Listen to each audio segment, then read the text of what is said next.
Maseret Eruvin, résumé du Daf Pehe. Un puits entre deux Chaterot.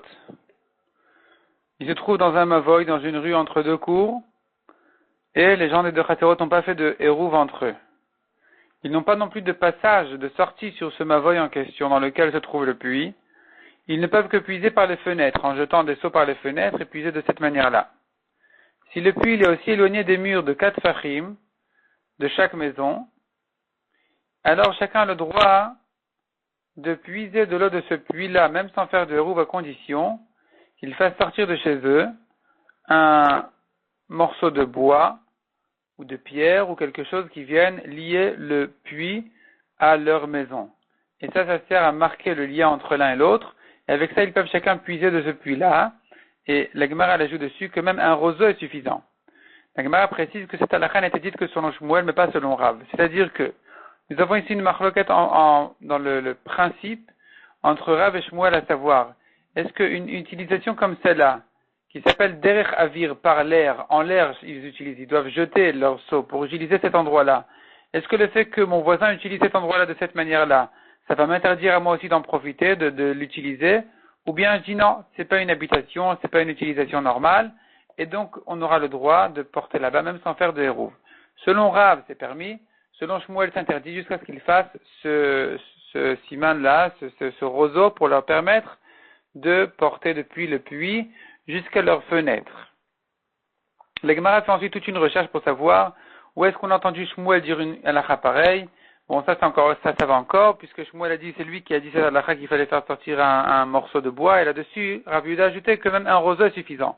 La Gemara continue à rechercher, mais où est-ce qu'on a entendu Rav dire qu'une utilisation comme ça, qui s'appelle derech avir, par l'air, en hauteur, en jetant, et où est-ce qu'on a entendu Rav dire que ça n'interdit pas sans érouve?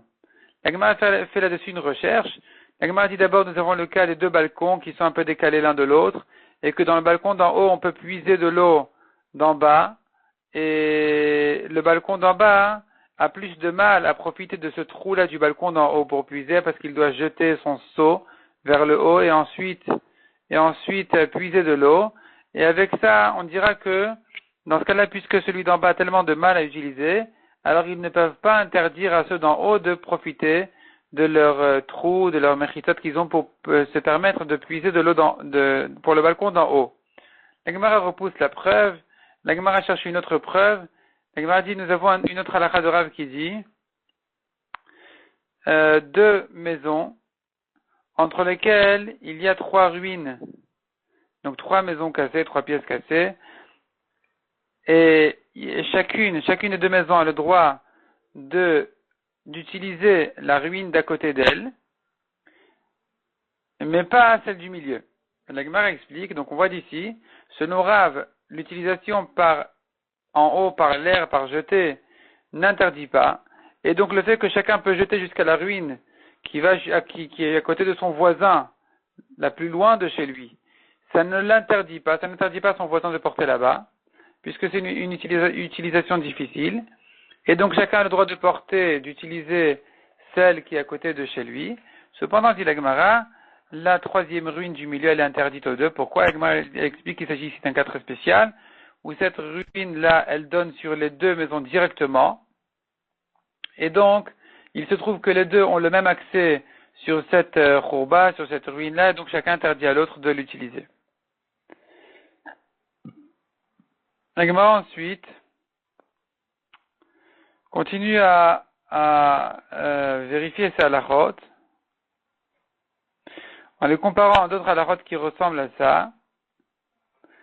Par exemple, on voit que selon Rav Dimi, au nom de Rabbi Yochanan, un endroit qui ne fait pas 4 sur 4 fachim, qui se trouve entre le Reshut Arabim et le Reshut Hayachid, il pourrait être utilisé soit par le Reshut Arabim et d'autre part aussi par le Reshut Hayachid. Et donc on voit que cette utilisation difficile, elle, selon Rav Dimi, elle ne cause pas de problème.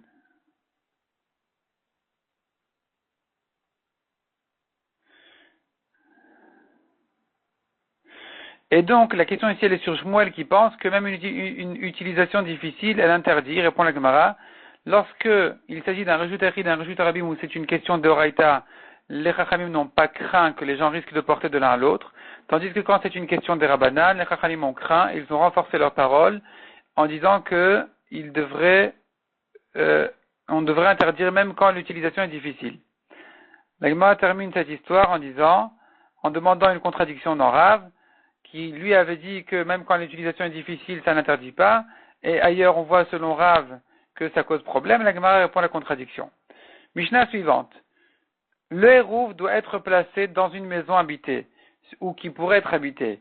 Si le hérouv a été placé dans un couloir, dans un balcon, quelque chose comme ça, qui n'est pas habité, pas un couloir de maison, un couloir d'escalier qui n'est pas habité, l'hérouv n'est pas bon, le hérouv il est pas soul.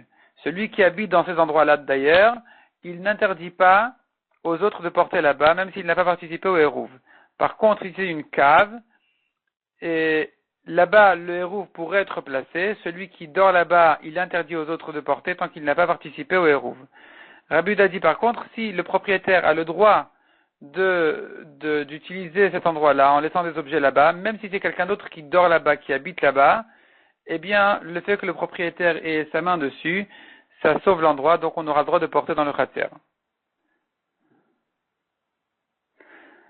La Gemara ajoute une précision sur la lacha de la Mishnah. On a vu que le hérouv doit être placé dans une maison qui pourrait être habitée. La Gemara dit comme ça.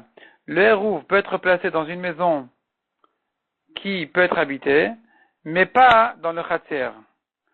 Le shitouf, qui sert à permettre de porter des khatserot au mavoy, lui pourrait être dans le khatser ou dans n'importe quel endroit où il est surveillé, où il est protégé, il est gardé, mais pas sur le mavoy lui-même. Le mavoy, c'est pas un endroit où le shitouf il est bien gardé, c'est se manger là, le pain du shitouf est mal gardé là-bas, donc on ne peut pas le laisser là-bas.